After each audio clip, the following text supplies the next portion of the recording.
اللہ کی ذات پہ ہر معاملے میں توکل کرنا. جو آپ کی زندگی میں مسائل ہیں، پریشانیاں ہیں، مصیبتیں ہیں، اللہ کی ذات پہ توکل کرنا. And this is the thing. یہی وہ چیزیں جو کہ ہمیں مصیبتوں سے، مشکلات سے بچائیں گی. ابن قیم الجوزی رحمہ اللہ فرماتے ہیں کہ جو شخص اللہ کی ذات پہ توکل کرتا ہے، حتی توکلی، اللہ کی ذات پہ توکل کرنے کے حق جس طرح سے ہے اس طرح توکل کرتا ہے. تو اگر اس شخص کو یہ کام بھی دیا جائے کہ تم نے اس پہاڑ کو اپنی جگہ سے ہلا کے دوسری جگہ پہ لانا ہے، اللہ تعالیٰ اس کا ساتھ دیتے ہیں اور وہ he'll be able to do that task. لیکن کام میں کرنا ہے اللہ کے ساتھ توکل کرنا اور محنت کرنا. تو یہ بھی قیمت جوزی رحمت فرماتے ہیں اتنے بڑے کام بھی اللہ تعالیٰ آسانی سے انسان کے لیے پاسبل بنا دیتے ہیں. پوائنٹ از اللہ کے ساتھ پہ توکل کرنا. میں ایک سٹوری سناتا ہوں آپ کو اور اس سٹوری سے انشاءاللہ اس لیکچر کو ختم کروں گا. ایک خاتون تھی منصورہ میں، یہ ایک سٹی ہے ایجپٹ میں، شی واز فرام منصورہ. اور وہ کافی بزرگ خاتون تھی اور ان کے شوہر بھی کسی ریزن کی وجہ سے شہر سے باہر گئے تھے. تو ان کی جو غربت تھی، فقیری تھی، تو ان کی بیٹی بہت بیمار ہو گئی اور بیٹی اتنی بیمار ہوئی کہ شی واز شیورنگ اور اس کا بخار بہت بڑھ چکا تھا. تو اس خاتون کے پاس اتنے پیسے بھی نہیں تھے کہ وہ اپنے رات کا کھانا کھا سکے اور اپنی بیٹی کو کھانا کھلا سکے، لیٹ الون کہ وہ باہر جا کے میڈیسن کو پرچیز کرے اور اس کا ٹریٹمنٹ کرے. تو she had nothing, she was very poor woman, بہت غریب تھی. اس نے کیا کیا کہ اس نے کہا کہ یا اللہ اب آپ ہی ہمارے، آپ کے علاوہ ہمارا کوئی نہیں. اللہ تعالیٰ کے ساتھ وضو کیا اور سامنے اللہ اکبر 2 رکعت شروع کر. نماز پڑھنے کے بعد پھر دعا کی، پھر اپنی بیٹی کے پاس گئی، اسے اٹینڈ کیا، پھر آ کے نماز پڑھنا شروع کر. پھر اپنی بیٹی کے پاس گئی، اسے اٹینڈ کیا اور پھر اللہ کے لیے نماز پڑھنا شروع کر دیا اور دعا کی اللہ میں آپ پہ توکل کرتی ہوں، آپ میری ہیلپ کریں. اللہ سے دعا کی. کچھ دیر بعد what happened was knock knock knock دروازہ کھٹکا. یہ was surprised کہ اس ٹائم رات کے کون ہوگا. دروازہ کھولا، ڈاکٹر صاحب اندر آئے. اس نے کہا کہ کہاں ہے آپ کی بیٹی؟ اس نے کہا کہ سر یہاں پہ. شی واز سرپرائز کہ یہ کہاں سے آ گئے. تو آئے، بیٹی کو چیک اپ کیا، بیٹی کو اس کا ٹیمپریچر چیک کیا، میڈیسن دی، ٹریٹمنٹ کیا، اور جب نکلنے لگے تو کہا کہ اتنا پیسے ہوگا. اس نے عورت تو رونے لگی. اس نے کہا کہ ڈاکٹر صاحب میرے پاس پیسے نہیں آپ کو پے کرنے کے لیے. ڈاکٹر صاحب he was very angry.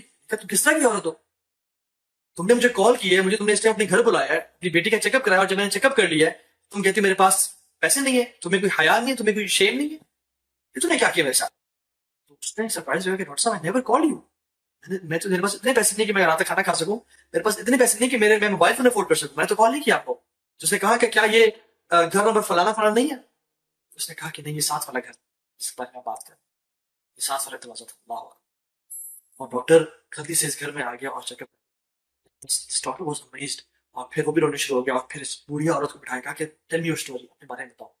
And he realised کہ اس عورت کے توکل کی وجہ سے اللہ سبحانہ و تعالیٰ نے اس کو اس کے گھر میں بھیجا اور ٹریٹمنٹ کروا دیا. اور پھر اس نے کیا کیا، اس بیٹی کا پراپر ٹریٹمنٹ کیا، اس کو میڈیسن لا کے دی، رات کا کھانا لا کے دیا، اور منتھلی انکم دے دی، ویج دینا شروع کر دی کہ میں آپ کو مہینے کے مہینے سپورٹ کیا کروں.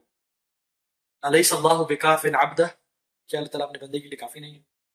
کیوں ایسا ہے کہ ہم اتنی بڑی بلیسنگ کو اپنے سے دور کریں، اور کیوں ایسا ہے کہ ہم اللہ کی ذات پہ توکل نہ کر کے اپنی زندگی کو مشکل بنا رہے ہیں، اسپیشلی اس ٹائم میں کہ جب لوگوں میں توکل بہت کم ہے اور لوگ پریشانیوں میں مبتلا ہیں، لوگ ڈپریشن سے سفر کر رہے ہیں، انزائٹیز ہو رہی ہیں لوگوں کو، دے آر سفرنگ مینٹلی کہ کیا ہوگا ہماری زندگی کے ساتھ. انشاءاللہ اللہ کی ذات پہ توکل کریں، کیپ ورکنگ ہارڈ، ٹیک آل دی پریکاشن میئرز، اور اللہ سبحانہ وتعالیٰ کبھی بھی آپ کے اس توکل کو ضائع نہیں کریں.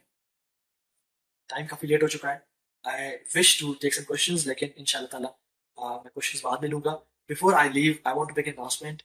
یہ ہے کہ رمضان میں انشاءاللہ تعالیٰ starting from انشاءاللہ tomorrow, either tomorrow or day after tomorrow, یا 23rd سے 24th سے انشاءاللہ, I think most of tomorrow, کل رات سے میں انشاءاللہ رات کو آپ لوگوں کے ساتھ روزانہ 11 PM سیشن کیا کروں گا.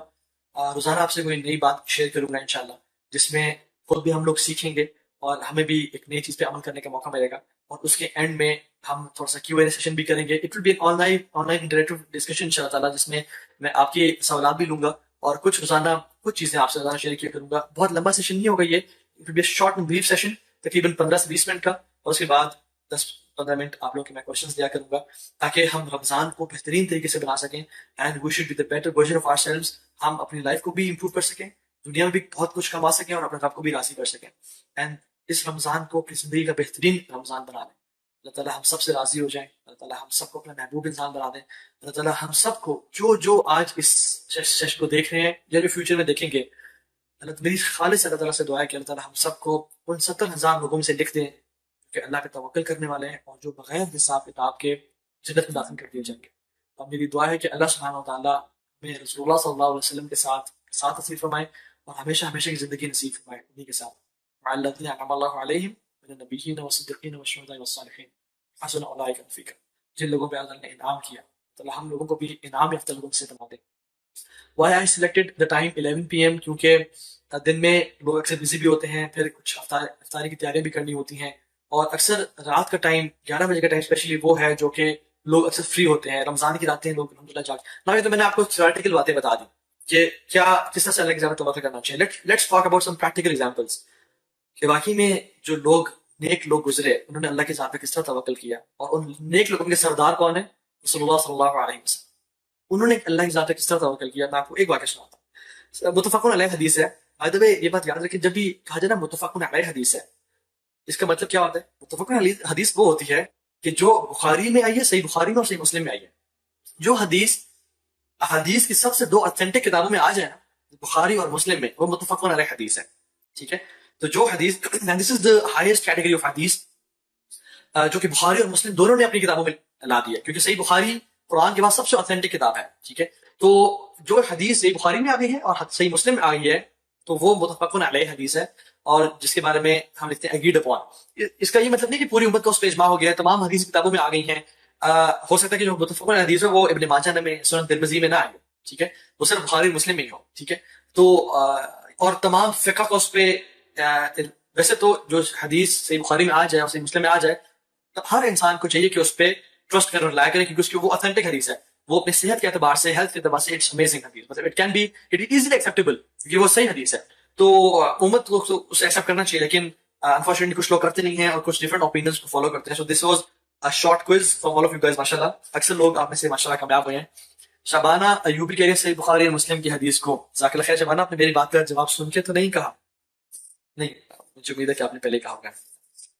تو متفق اس کو کہتے ہیں. سو یہ جو حدیث ہے دس از متفق علیہ حدیث, جو کہ غزوہ ذات رقاق کے بارے میں ہے. غزوہ ذات رقاق وہ غزوہ ہے جس میں مسلمانوں کو اتنا لمبا چلنا پڑا کہ ان کی جوتے پھٹ گئے اور ان کو لیدرز اور چمڑے اپنے پاؤں پہ باندھنے پڑے تاکہ وہ چل سکیں مزید. They had to travel a long distance. اللہ کے نبی صلی اللہ علیہ وسلم بھی اس میں ساتھ ہے. تو صحابی فرماتے ہیں کہ ہم جب جا رہے تھے غزوہ کے لیے, تو جب دوپہر کا ٹائم تھا تو ہم لوگ تھوڑا سنیپ لینا چاہا ہم نے, تو ہم اللہ کے نبی صلی اللہ علیہ وسلم کے لیے وہ جگہ چھوڑتے تھے جو جہاں پہ درخت ہوتا تھا اور اس کا سایہ گھنا ہوتا تھا, تاکہ اللہ کے نبی صلی اللہ علیہ وسلم وہاں پہ اکیلے ہو کے آرام کر لیں. تو جب رسول اللہ صلی اللہ علیہ وسلم اس جگہ پہ گئے, اپنی تلوار کو لٹکا دیا شاخ سے اور لیٹ گئے, تو ایک مشرک, ایک کافر انسان جو کہ مسلمانوں کو نوٹس کر رہا تھا, he planned an ambush, کہ جب سب سو گئے تو وہ ایک عائشہ پوچھ رہی ہے غزوہ ذات رقاع. ٹھیک ہے, یہ ایک غزوہ ہے جس میں اللہ کے نبی شامل تھے. تو ایک کافر وہ سنیک ان کرتا کرتا اللہ کے نبی کے پاس پہنچ گیا ٹو کل دی پروفیٹ صلی اللہ علیہ وسلم ویعوذ باللہ, کیونکہ سب سو رہے تھے. وہ اس نے ٹہنی کو اٹھایا, اور جب اس نے ٹہنی کو اٹھایا تو اللہ کے نبی صلی اللہ علیہ وسلم جاگ گئے. وہ اس نے پوچھا کہ کیا تم مجھ سے ڈر رہے ہو, کیا تم مجھ سے خوف زدہ ہو؟ تو اللہ کے نبی صلی اللہ علیہ وسلم جواب دے کہ نہیں. تو حیران ہو کے فرمایا تمہیں مجھے کون بچائے گا, تمہیں مجھ سے کون بچائے گا؟ تو اللہ کے نبی صلی اللہ علیہ وسلم نے کہا اللہ اللہ اللہ 3 دفعہ فرمایا, اور اللہ کا نام سن کے اس کے ہاتھ سے وہ تلوار گر گئی. تو رسول اللہ صلی اللہ علیہ وسلم نے تلوار کو اٹھا لیا فوراً سے, اور اس کی گردن میں تلوار رکھی اور کہا کہ اب تمہیں مجھ سے کون بچائے گا؟ تو اس نے کہا کہ آپ مجھ پہ احسان کریں, میرے ساتھ خیر کا معاملہ کریں. تو رسول اللہ صلی اللہ علیہ وسلم نے کہا کہ تم ایمان لاتے ہو؟ تو اس نے کہا کہ نہیں, ایمان تو میں نہیں لاتا, لیکن میں یہ وعدہ کرتا ہوں کہ آج کے بعد کبھی مسلمانوں کے ساتھ جنگ نہیں کروں گا, لڑوں گا نہیں. تو اللہ کے نبی صلی اللہ علیہ وسلم نے ایک شخص اور جانی دشمن کو بھی اس ٹائم چھوڑ دیا اور جانے دیا. تو وہ جب لوگوں کے پاس گیا اور کہا کہ لوگوں میں سب سے بہترین لوگوں کے پاس وہ کیا ہے, اللہ کے نبی کے اخلاق میں پیسوں. تو پوائنٹ ہیئر از سبحان اللہ, اللہ کے نبی صلی اللہ علیہ وسلم سو رہے تھے, اور امیجن ایک شخص سو رہا ہو اور جب اٹھے تو سامنے دیکھے ایک قاتل کھڑا ہوا ہے جو کہ تلوار ہاتھ میں اٹھائی ہوئی اور آپ کو قتل کرنا چاہ رہا ہے. آپ کا کیا حال ہوگا؟ آپ تو بکھلا نہیں جائیں گے, یو ول بی کنفیوز کہ یہ کیا ہو گیا. اس ٹائم کون سا توکل, کون سا ایمان, کون سا یقین. لیکن رسول اللہ صلی اللہ علیہ وسلم کا توکل